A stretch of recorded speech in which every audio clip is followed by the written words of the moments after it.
So let's start off. I'm going to open today with this keynote around the promise of the new wave of retail media. Now, why should you listen to me? Why particularly should you listen to me and what I'm going to say? Well, I do three things. I work on the brand side. So I work with brands to help them think through their retail media strategy. But the other thing I do is I work with the retailers internationally to help them set up their retail media networks. So my clients are in the UK, Turkey, Australia, New Zealand, where else? I've just come from Central America working with Walmart. So I really know how the retail media networks think inside out. The other thing I do is I do a lot of writing. And if you cannot sleep tonight and you're struggling, I can give you one of my reports, and I can guarantee you'll fall asleep in about 5 minutes. But I've written about 300,000 words on retail media over the last 4 years. And actually working here in Poland on getting something out in Polish as well over the next couple of months. So watch out for that. So let me start off with a big claim about retail media. And the big claim is this idea that retail media is an unstoppable force. Now, I'm not the only one who believes this. There's a fantastic guy called Andy Roberts who's ex-Walmart and ex-Asda. And he has this great phrase, the promise and potential of retail media is unstoppable. And why does he say that? He said because it reduces the distance from the point of inspiration to the product in your hand. From the point of inspiration to the product in your hand.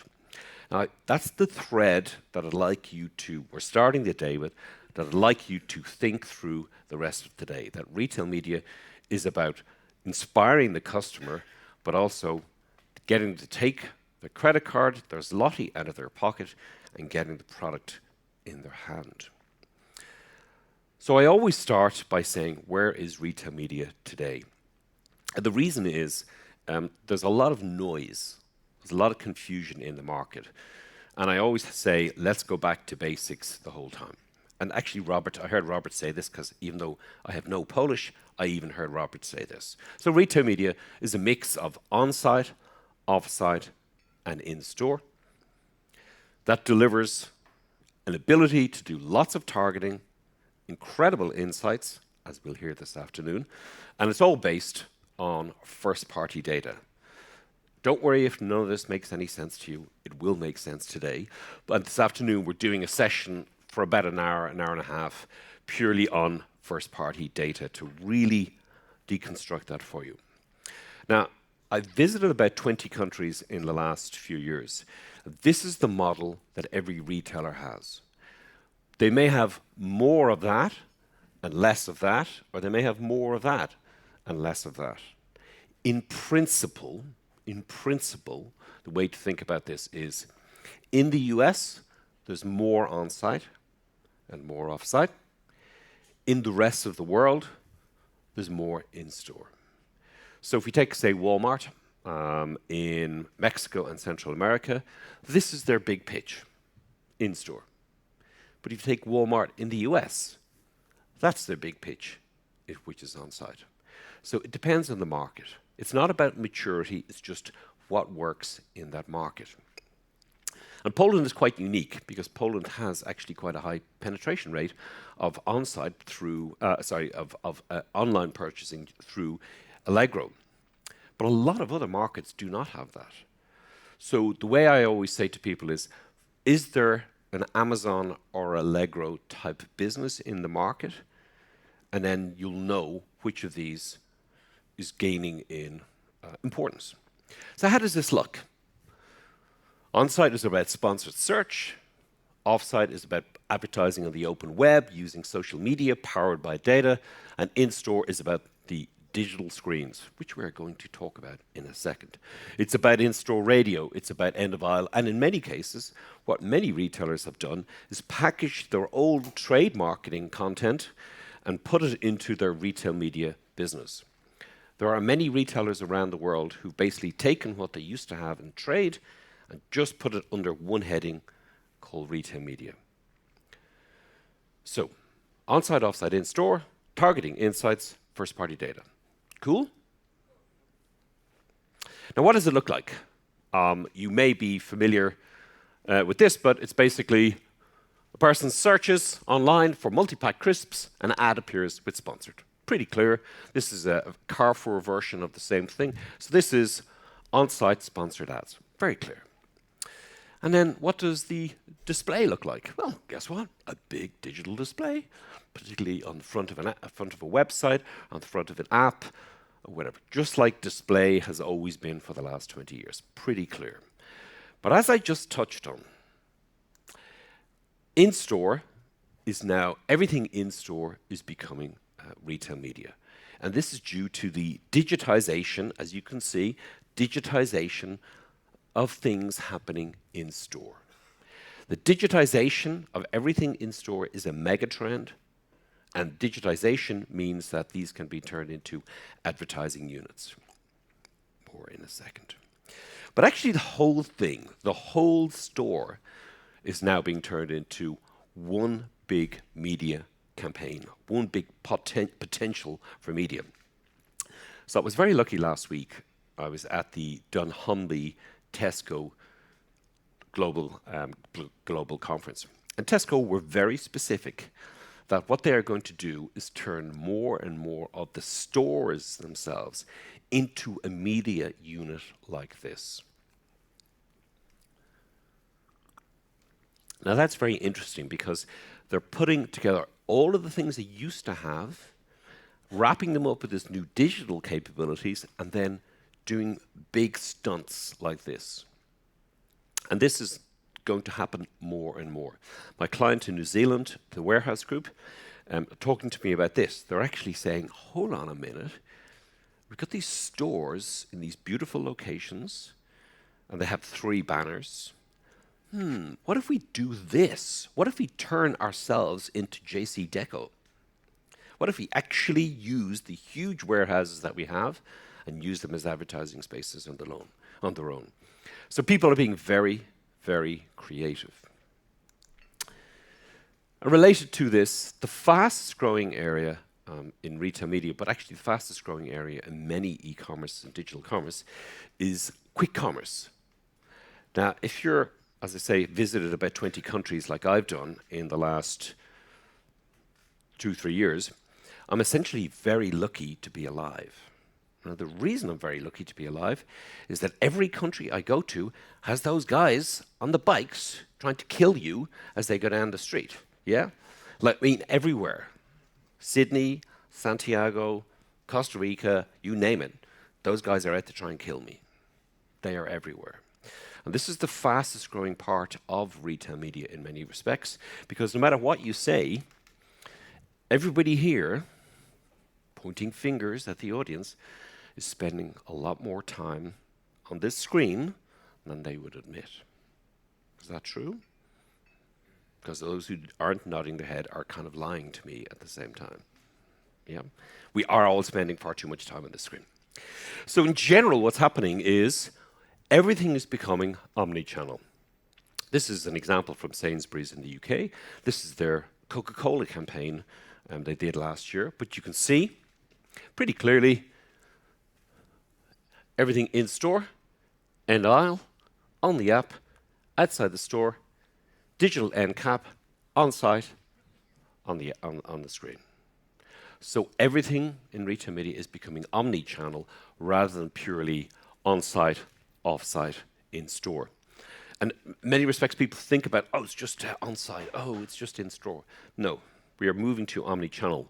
And the IAB EU, and you'll hear from Jason later on, have an excellent omni-channel retail media report that I encourage you to read, partly because I wrote part of it, so that's why I think it's an amazing document. Yeah? Clear? You all clear? Right. Retailers. So we're going to talk today from different perspectives, and I'm going to start this off today talking about what's the retailer perspective in this? Why is this interesting for retailers? Well, a starting point is this. The retailers have the most valuable asset, which is intention-based consumer behavior.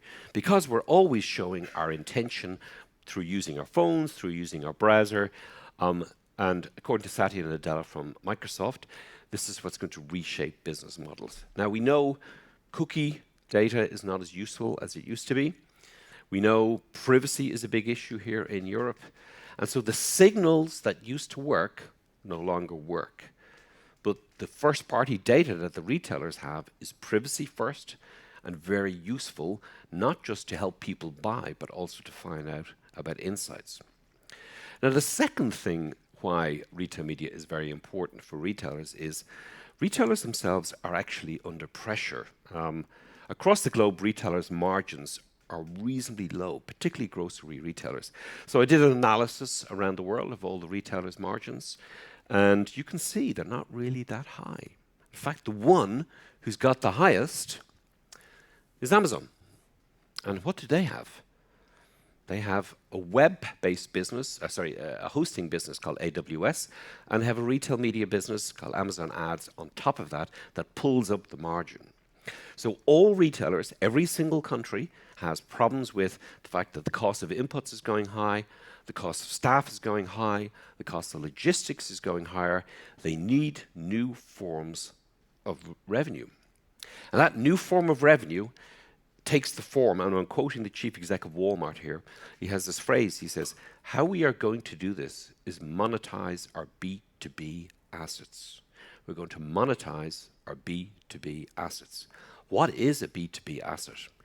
Traffic walking in the store, the email database, traffic on site, traffic on the app, delivery, the store itself, the screens. Everything becomes a face, or a fascia, I should say in English, that I can monetize. But to do so, I better have some great data. So the phrase the chief exec of Walmart uses is, how do we monetize our B2B assets to create value for our suppliers and our customers? Now, what about the brand perspective? There's some brands here in the room, and we're going to hear from some brands slightly later this morning. And in general, what I will say is brands are all in on retail media. In fact, I'm going to make a distinction. The top brands in the world are all in on retail media. I was in a workshop with Procter & Gamble a few weeks ago. Retail media is now part of our core media principles. Unilever, a company I know pretty well, we're using retail media to drive awareness as well as new product development.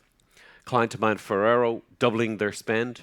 Beiersdorf, we're actually putting retail media through our internal team. Now, what I'll tell you is the top brands in the world have dedicated teams, dedicated people in almost every market. They have different nuances, but they are all in.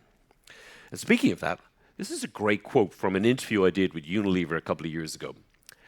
We wish to create, test, and scale leading media insight and data capabilities so we can serve and deliver unmissable content to the right shoppers with the right measurement. We are interested in cross-category partnerships that drive penetration and increase new-to-category shoppers. That is the best synopsis of what you can do with retail media that I've seen from anybody. In general, broadly speaking, every time I've met Unilever around the world, they have the most interesting approach to retail media and have these great insights. Well, what about anybody else? Well, here is a quote from a UK advertiser. Why are we putting money into retail media? We'd rather be in it and learning and help shape a better future than say we're not touching it until it's right. So you will have some groups of brands going, until it's perfect, I don't want to know. Yeah? But a better attitude is to say, let's test and learn and let's work with the retailer, because that's the only way I can pressure the retailer to get what I want if I'm the brand. What about another one? We are leveraging retail media for storytelling and upper funnel and thinking about capturing those metrics as well as educating the teams on those. We're seeing stronger activation as a result. The mindset shift is helping us brief differently and engage retailers as long-term partners. So this is a hint, and we're going to hear this theme through the day. Seeing the retailer as a long-term partner is what the really good brands are doing. Instead of this, it's seeing them as a long-term partner. The workshop I did a couple of weeks ago with a very famous brand, they basically said to the retailer, we want to use retail media so that we can be judged the best supplier to you. A very interesting dynamic compared to when I grew up working in marketing, working with my suppliers. It was like, cool. Let's shift gear. Let's talk about the in-store opportunity. So I just want to touch on in-store on its own because I'm pretty excited about in-store. I'm going to show you examples from around the world. But I'm going to start with a quote, first of all, from Procter & Gamble. And I generally believe that the majority of brand choice is made in a retail media environment. And retail media offers us significant opportunity. So I found this buried within the chief exec of Procter & Gamble in one of their quarterly reports. And it's kind of interesting because it's like, yeah, of course, for our products which are low interest category, not that interesting per se, nobody's lying awake at night thinking about shampoo, the decision is made in store. So that's why they like retail media. But they use the screens to do so. And Andrew Lipsman, who's a great guy out of the US, who's really all in on retail media in-store as well. And he says he believes that in-store retail media is the new TV. Now, what does he mean? All these really high-impact screens, as we'll see in a second, can do lots of work. A lot of the time when I started out my career, it was just these boring cardboard things with a price. Now, the big screens can do a lot better job. And Andrew points out he believes that in the US, the top retailers are equivalent to the TV networks. Now, I've done a bit of analysis like this in the UK as well, and it turns out this is true, and it's the same in Australia. The traffic going through the stores is bigger than the amount of people watching television. And the people watching television is skewed by the fact there's a lot of people who are watching it all day in the afternoon instead of being at work. So the numbers aren't really reliable either. So what does this look like? So you've got the Fraser Group in the UK, like really high-end, top-end screens, and everything has been turned into a digital screen. What about Sainsbury's?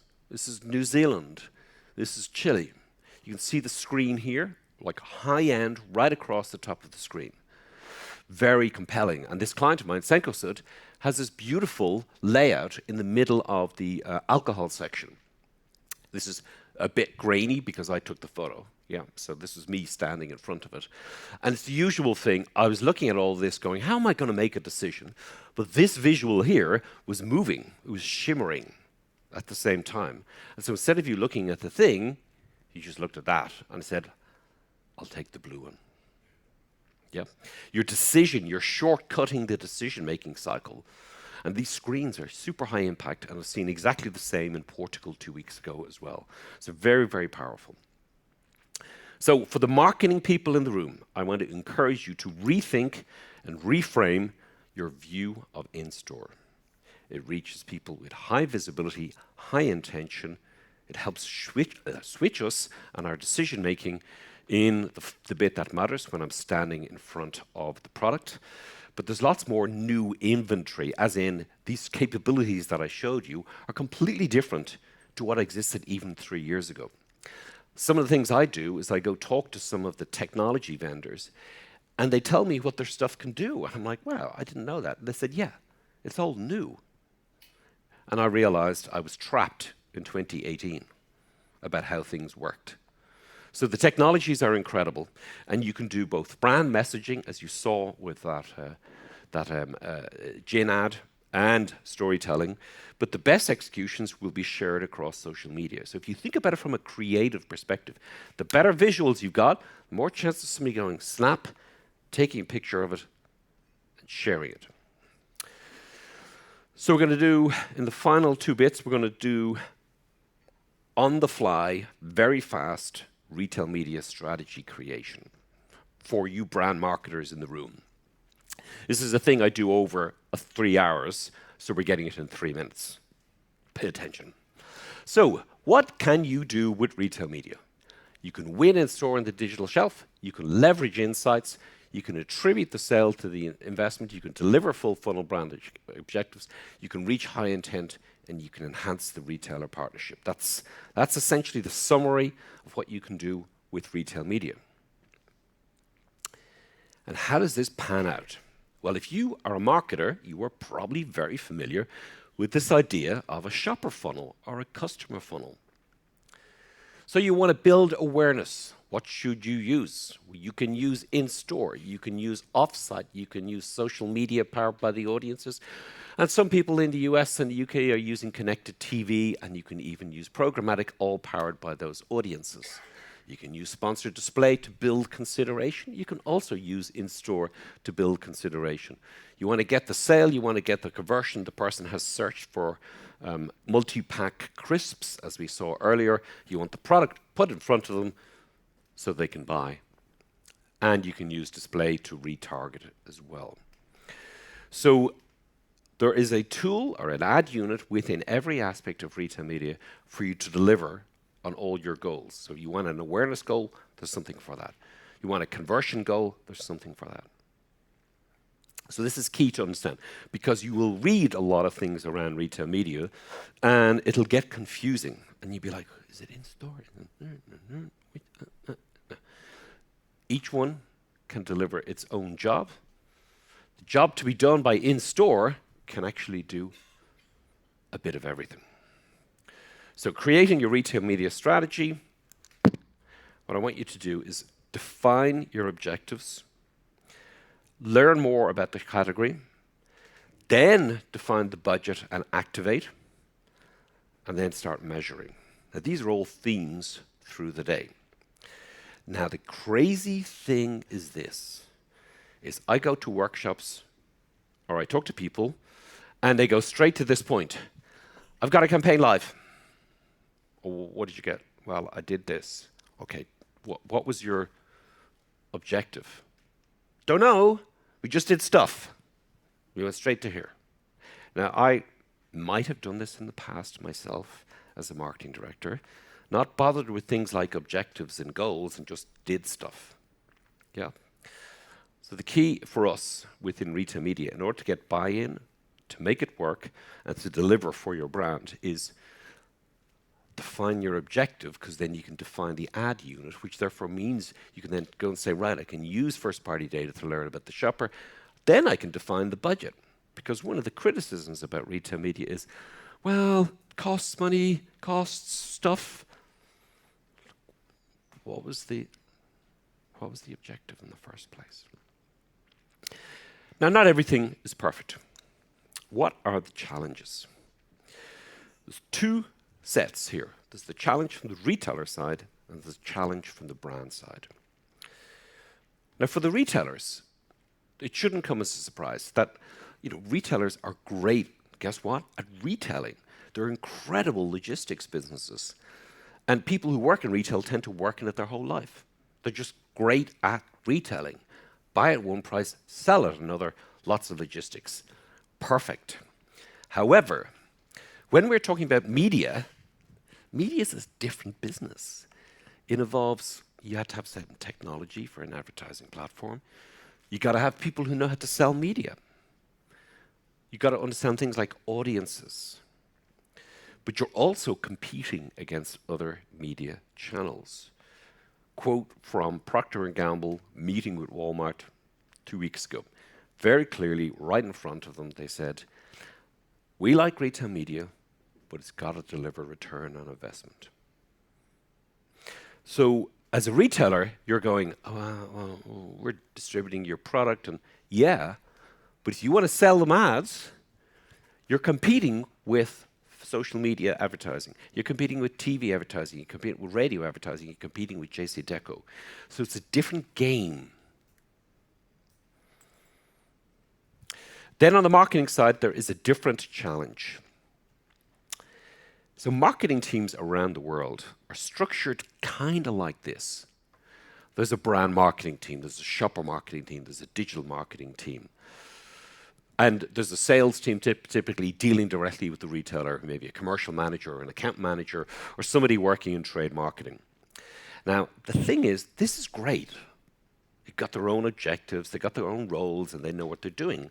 Cool. However, the issue is retail media is a bit of all of those. It's a bit of brand marketing, it's a bit of digital marketing, it's a bit of shopper marketing, but the account manager dealing with the retailer might have the responsibility, or the trade marketing person might have the responsibility. So nobody's in charge. And that's really the core problem. Nobody owns it. Now, some sophisticated organizations do have that. For the most part, people are like, not my baby, not my problem. Yep. So I would encourage the marketing teams to try and develop some level of ownership, but realizing that your own internal ways of working are going to slightly change because there's slightly different incentives going on, because these folks here have an incentive to ship more into the retailer. These folks here have a different incentive. These folks here have a different incentive. That's fine. It just means a different way of working. So let's wrap up. What is the future of retail media? Well, these are my views. You may have your own views. So one of the things I think is pretty exciting is in-store innovation. Now, this was taken in Belgrade a couple of months ago. And the person who took this was me. That's why it's so poor quality, because I was walking down the street in the middle of Belgrade, and these things really popped. This was a pharmacy chain on one of the main streets in Belgrade, and this was across the road from 200 people standing at a tram stop. And there was maybe, as you can see, people walking by each case as well. This is in the evening, so during the day, it's very, very busy.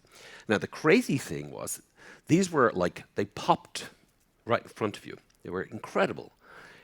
But you could still see into the store. So the technology meant that once these were switched off, you could look directly into the store and not be blocked. So my point to you is two things. One is, this technology is moving on incredibly fast, like ways that you wouldn't have thought of. It can do incredible things, but guess where the innovation is coming from? Not just the US. The US is terrible at in-store, in fact.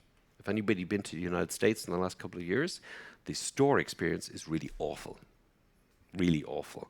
The store experience in Poland, the store experience in Belgrade, the store experience in Costa Rica is much better than in the US. So innovation everywhere, including Poland. Future of retail media is insights as easy as ChatGPT. In other words, instead of trawling through Excel spreadsheets, trying to pull all data out, it'll be using a little chat to get the insight. This afternoon, we're going to see an example of that. And to wrap up, here's what's going to happen. We're going to need, because of retail media, new ways of working together among teams, new types of business plans, new types of KPIs, new collaborations between the retailer and the brands, and then new ways of thinking. And this is why I say retail media is a Trojan horse for how we change and how we organize our teams. The very specific discussions that I sit in is how they're changing the joint business plan based on retail media. And that is the most important relationship probably between a brand and a retailer. So retail media is a Trojan horse. It's going to change our ways of working. It's going to change how media is done. And it's going to deliver new ways of thinking. Ladies and gentlemen, thank you very much for your time.